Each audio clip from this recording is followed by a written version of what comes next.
No further questions? Chris, if you want to come on up.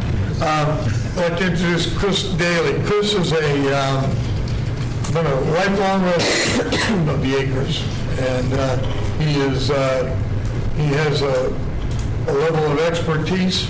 He's working in this venue. You're a Marine. What's your? I'm an environmental scientist by day and Shore Acres volunteer by night. I've been on the island, as Coach said, since 1969. So, and this is the 30th anniversary of Hurricane Elena. Yep. So we all of us, at least half the residents there, were there in 1985 for Elena, and I have complete confidence in the city handling a named storm or something where the EOC activates. Where Debbie came we had a breakdown in Debbie because the EOC did not activate. Pinellas County did not think it was a significant enough event to activate, but yet it was off the coast for 4 days, and we had several feet of water throughout Short Acres, and we were completely helpless at that time.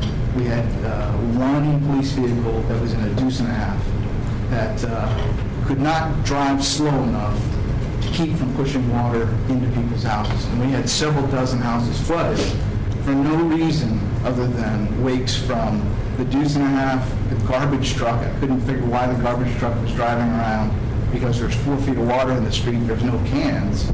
But I asked the garbage truck driver, why are we driving around? Well, my boss told me to come around here.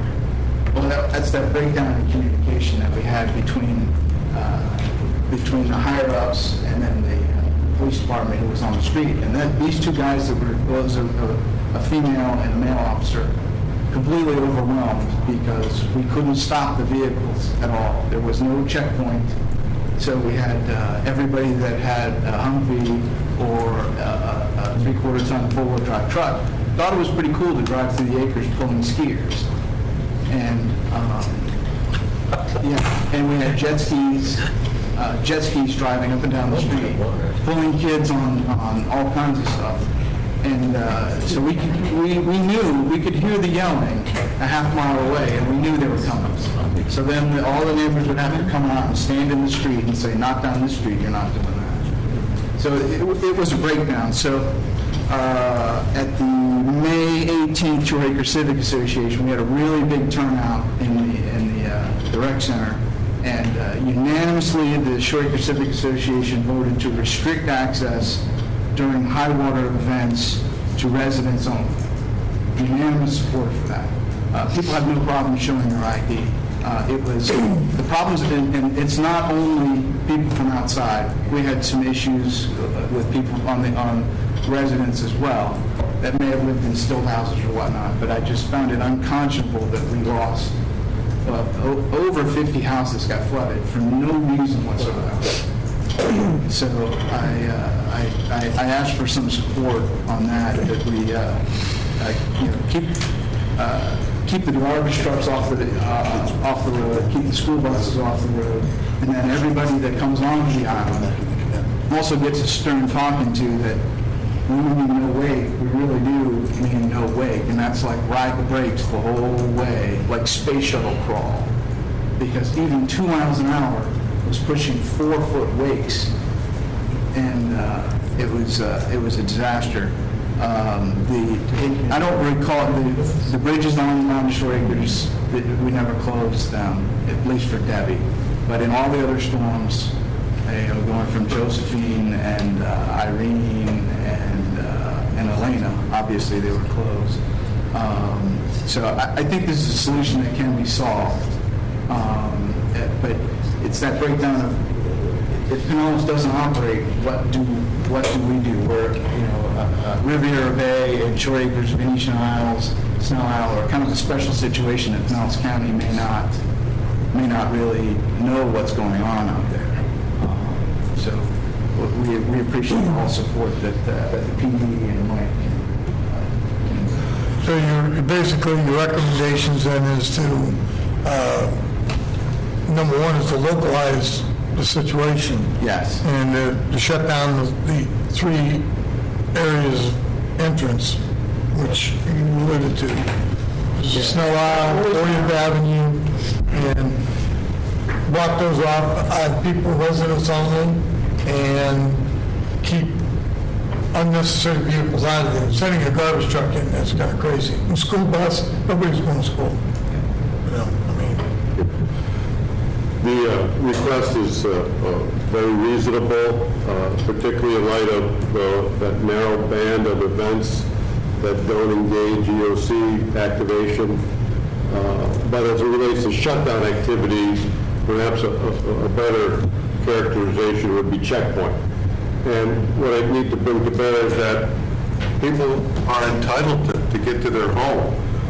They might have an elderly member of their family they need to get to. Sure. They have medicinal needs to be delivered. I think there's common sense when somebody comes And up. I've been with PD many, many times, because I live there.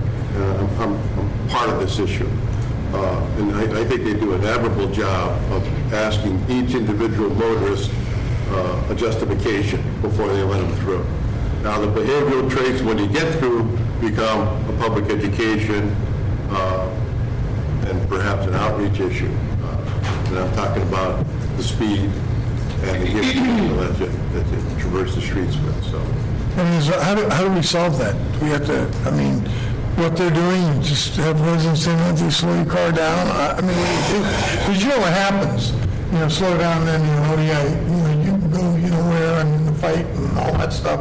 And there's shovels and brooms, and even worse these days, being thrown in. I'll just say that I don't have an answer on what do you do with a motorist that's insensitive to the flooding concern, problem he may be creating.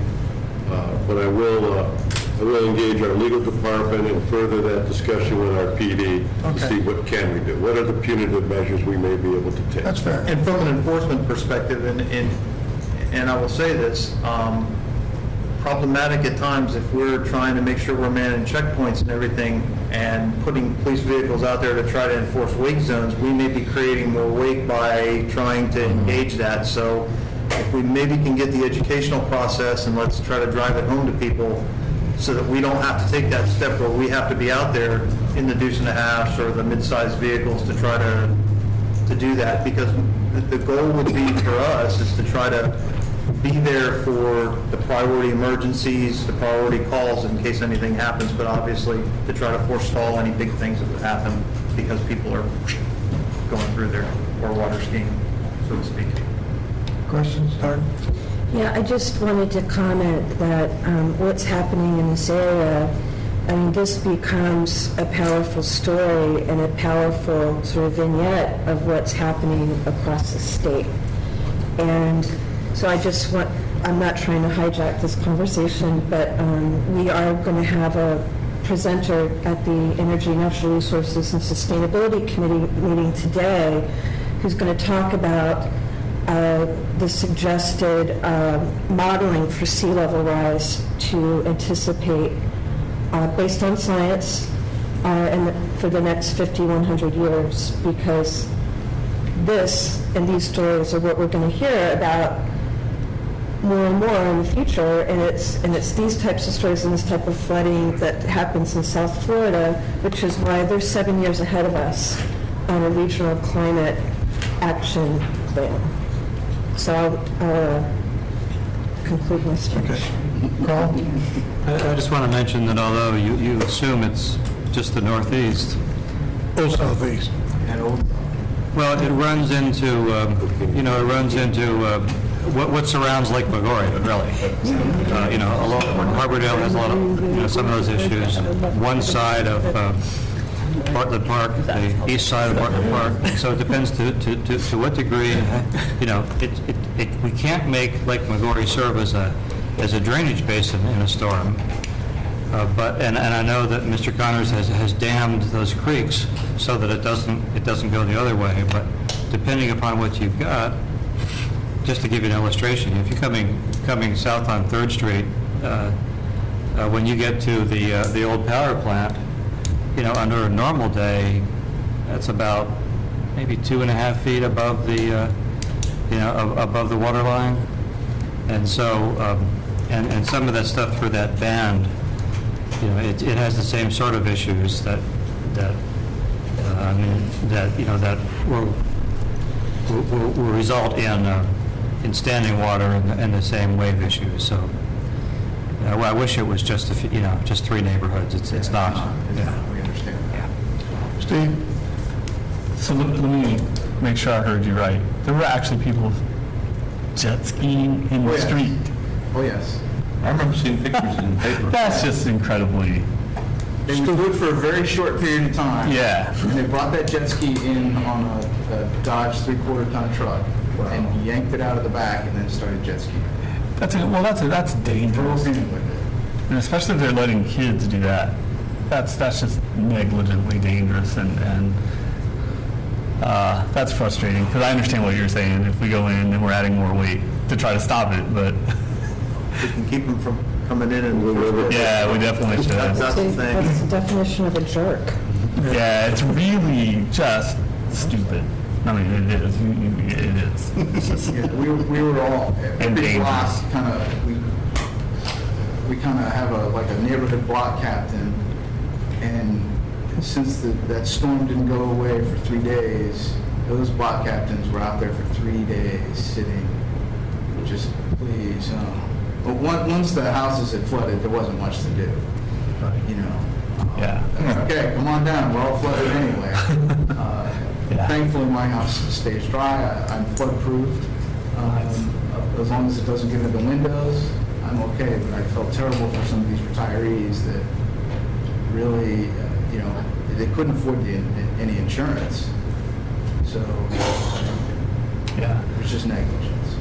Yeah, I think whatever education we can do and then whatever enforcement, whatever, I mean, I guess in preventing them from getting there in the first place if they're not residents, and if they are residents, encouraging them to not do things that are dangerous and perhaps life-threatening. Thank you. Chris, you have some pictures. Yeah. He'll show, these are pictures he took from Debbie. And you get some kind of impact. Are we changing names? Not much of an impact on a small little iPad, but this is one of the block captains. We all put up little signs and things like that when you can't stand out there. And that's there my son standing, in the street with my hoe. You're talking about the garden in a moment. Yeah. All a little levity down the heart. What are we going to do with you? There's going to be some sensitivity. This is really what it's kind of look like as you're pushing through. And we kind of hope sometimes for a Honda Civic to come through, because we know the Honda Civic is just going to get stuck in the road, and then that effectively closes the road. Yeah. Because then once they get stuck, because they get stuck on the crown of the road. Once they're stuck on the crown, then we all kind of cheer. Finally, the road is closed. Chris gave us a kind of a strategic idea subsequent to Debbie, and that was, we have these retired Army trucks, for lack of a better term. They're high flotation vehicles. And we're prepared to mobilize those and kind of just leave them in the crown of a roadway for no other reason to demonstrate/advertise that this road is impassable. This truck can't get through it, then your car's not going, because the conditions are exacerbated when we have vehicles left stranded in roadways, and then we have ambulatory access and fire access concerns that are critical. Anybody else have any questions? This is a real, this is, you talk about quality of life issues, this is one of them. And, Shore Acres, as houses get replaced, they get elevated, but ain't gonna be in our lifetime. They won't be all done. And, we have to make the most of the situation. And it's leaders like Chris who spent a lot of time. He spent a lot of time on doing this, and I thank you Anybody have any further questions you want to ask, Carl? Are you guys doing any kind of public education to work to educate people on the ability, how to waterproof their houses, which is obviously a lot less expensive than levitating them? Not to get off track, but that's a great thing that you brought about. I also sit on Congressman Jolly's flood insurance panel. It's a volunteer panel with 15 or so folks, mostly insurance folks, but the city also, NOAA, attends that as well. And Congressman Jolly is working to allow floodproofing for residential structures to operate. I've been doing that since 1986. After my house flooded in Elena, I said, never again. And so when I sat there with all these insurance folks, sitting around a table like this, and they stopped me and said, Chris, what's your address? And one of them pulls out their iPad, types in my address, 1528 Delaware. I haven't had a claim since Elena. And Elena was $1,500. Okay, but we pay $4,000 every year. So in a catastrophic storm that happened 30 years ago, I pay 4 times annually of what that damage paid my grandparents 30 years ago. So I have a very simple system, costs less than $10, that I install these plates that go over my doors. And the outside of my home is I treat it like a submarine. No holes go anywhere below the windows. Cable, all that stuff is above the window. So for Charlie, like Mike said, we packed up the house, we left. I knew I could not defend against 8 to 10 feet of water. I said, I can't do it. But we can defend. Elena was 30 years ago. I successfully defended against the no-name storm, Josephine, and Irene that devastated Shore Acres. Everybody else got flooded in all of those storms. Not my house. So it can be done. Not every structure can be protected this way, because especially if there's been an add-on, a frame structure. 90% of the houses are block. Just block, square building. They can be protected up to 2 to 3 feet of water. But FEMA does not recognize that as flood protection for residential structures, only for business structures, because they have a plan that is monitored by FEMA, that they look at on an annual basis. Okay, we need to inspect your plates and be sure that the seals are good, and you have to have an implementation plan. That's a hurdle where Congressman Jolly wasn't sure if he could get FEMA to recognize homeowners to do. But even if they didn't recognize that, it would still be worth it.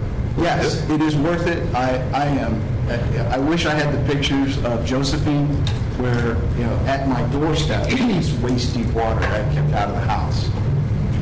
And everybody else had made, $20,000, $30,000, $50,000 claims because everything was ruined. Now, that type of storm is not something that is wake-related. That's way above wake situation. Nobody's driving in that type of situation. But this is it's a very simple system and they have plates now that are manufactured in Jupiter, Florida by a firm for these businesses. They're down in South Florida. Several of these firms have done this. It sounds like a basis of an educational program to go out through different neighborhoods, and I know, neighborhood associations around Riviera Bay would probably like to be educated along those lines too. So, Mike, in your little list of things on this, maybe... A little tiny list? Yeah. We're more than happy to engage Chris on the details of that and see how we can market that educational benefit to the acres and others. Sure. What's the name of the company? It's called Puddle Panel. Puddle Panel? Puddle Panel. Don't you have to, I assume you have to use some special paint on the exterior that seals? Actually, it's a little bit different than, my system is a little simpler. It involves boards and roofing tar, but this system, that's why it's only $10. The Puddle Panel system has a series of gaskets on a face that goes onto the door, and then you have thumb screws that tighten those gaskets and make it watertight. It would have a little bit of a challenge bridging a garage door or sliding glass doors. I don't have any of that in my house because my panels wouldn't be big enough. I just have two 36-inch doors, and the plates go on there, and they stayed up all of 2004. I left them up. Every 2 weeks, we're having another hurricane, let's just leave them up. But it requires a homeowner to actually get out there and get the panels out, just like our wind panels that a lot of folks that we have to have now. If you replace your windows, the final city inspection is where's your panels. Unfortunately, FEMA doesn't recognize it now, but maybe in the future, if a program could get started, that they could reduce your flood exposure. Because we have a lot of exposure, a lot of houses at -7, -8 feet below the 12-foot flood zone. That if we could bring that up a little bit, maybe we're limiting our exposure. Anybody else? Thank you. Thank you very, very much. Thank you, Mike. Chris, good job. Thank you very much. Thank you.